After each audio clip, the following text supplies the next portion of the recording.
Pierre de Villeneuve, vous recevez ce matin Christophe Laure, le président de l'Union des métiers et des industries de l'hôtellerie. Bonjour Christophe Laure. Bonjour Monsieur de Villeneuve. Merci d'être avec nous en direct de Bon Matin sur Europe 1. Encore ce week-end, les manifestants étaient là pour demander le retrait de la réforme des retraites.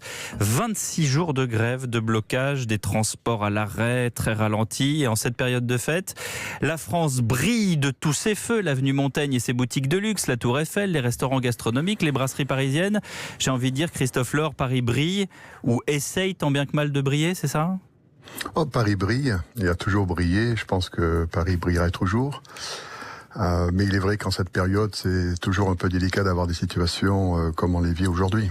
C'est-à-dire, vous êtes au ralenti, dans les hôtels, sur les réservations, il y a des annulations, il y a des touristes du monde entier qui vous appellent en disant « bah non, finalement, on va plutôt aller à Londres ou à Rome ». Vous avez trois catégories, je peux dire ça ainsi, de touristes. Il y a les Français qui viennent sur Paris ou d'autres villes, les voyageurs européens et les voyageurs internationaux. Et c'est vrai que en ce qui concerne le tourisme en France, franco-français, il y a un ralentissement certain. Et aussi au niveau européen. Au niveau international, nous l'avons aussi, mais à moindre mesure.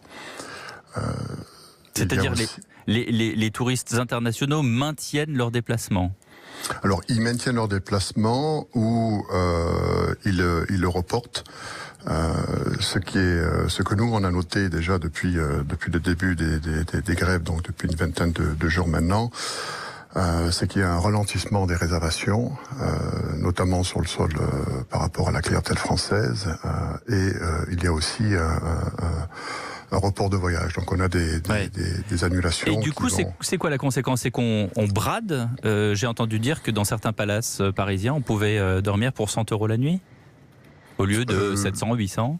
Je ne pense pas. Non, je ne pense pas qu'on brade. Il y a une... Parce qu'il faut quand même faire du remplissage, si j'ose dire. Oui, il faut faire du remplissage, mais pas à n'importe quel prix.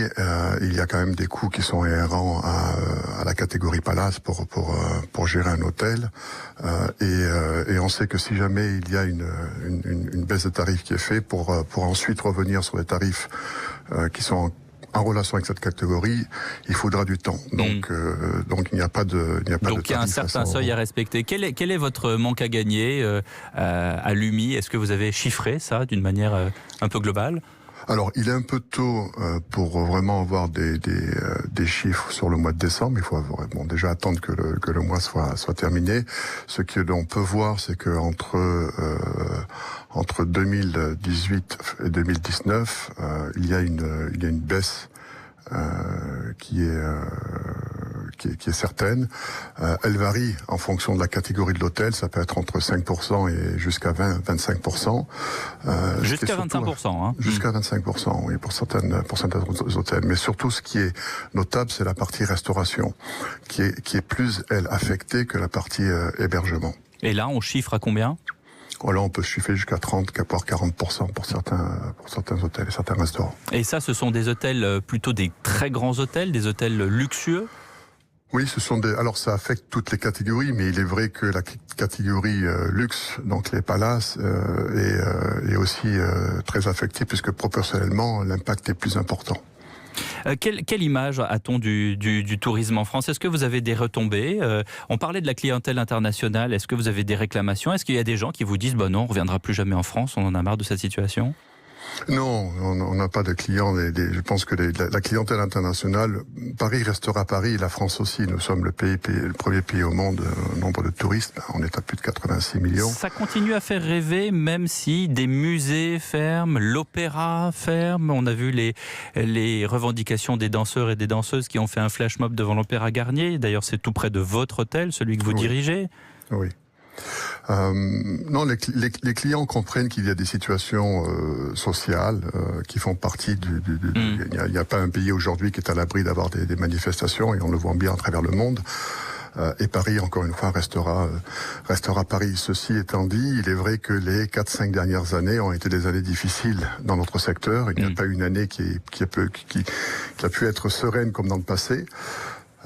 Et ça, c'est au niveau de l'image, c'est vrai que ça peut affecter. Ceci étant dit, il y a des événements qui sont liés à une situation aujourd'hui, celle des grèves, qui est d'ordre social, qui concerne les Français, et c'est très local, donc ce n'est pas quelque chose qui doit, ou qui en général au niveau des tourismes internationaux a un impact. On est plus sur l'organisation du voyage lui-même. Et vous-même Christophe Laure, en tant que dirigeant de l'UMI, vous blâmez quelqu'un dans l'histoire? Le gouvernement, qui selon certains observateurs pratique le pourrissement?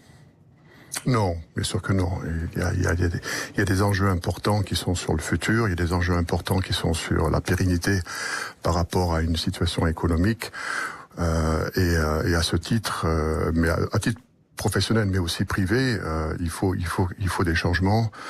Nous devons évoluer, et ça c'est dans le cours normal des choses. Donc on sent dans votre opinion que vous êtes pour cette réforme des retraites, en tout cas, à titre personnel ou à titre professionnel, je ne sais pas. Sur la réforme, toutes les sociétés et tout le monde, je dirais, sociétal et économique doit se réformer. C'est tout à fait normal. Si on ne se réforme pas, on n'avance pas. Après, le contenu des réformes et l'impact que ça peut avoir sur les Français, c'est un autre débat. Mais je suis d'un naturel plutôt, nous sommes d'un naturel dans notre métier optimiste, parce qu'encore une fois, nous avons un pays extraordinaire et beaucoup à offrir. Et le passage que nous vivons aujourd'hui fait partie du paysage. Dernière question, Christophe Laure. On sait que beaucoup d'hôtels, enfin pas tous, mais certains hôtels parisiens, les hôtels de luxe, font partie de grands groupes hôteliers qui parfois sont étrangers. Comment est-ce qu'on réagit? Est-ce que vous avez une pression des grands groupes hôteliers étrangers qui vous disent non, il faut faire du chiffre, débrouillez-vous, nous il nous faut un taux de remplissage? Je vous sens séché sur la question. Non, pas du tout. Non, c'est une pression qui est saine, mais il n'y a pas de pression sur des situations qui ne sont pas contrôlables par l'hôtelier. Nous avons une responsabilité par rapport à une création d'emplois avant tout, un dégagement de profit pour justement réinvestir dans l'économie de notre secteur. Et nos investisseurs comprennent parfaitement que s'il y a des situations qui sont, comme on le vit aujourd'hui, elles ne sont pas du fait de l'hôtelier. Donc c'est organisé au mieux pour faire en sorte que nous restions compétitifs, tout en sachant que c'est une période à passer et qui ensuite sera bien meilleur. Eh bien, merci beaucoup Christophe Laure d'avoir été en direct avec nous sur Europe 1. Je rappelle que vous êtes le président de l'UMI, l'Union des métiers et des industries de l'hôtellerie.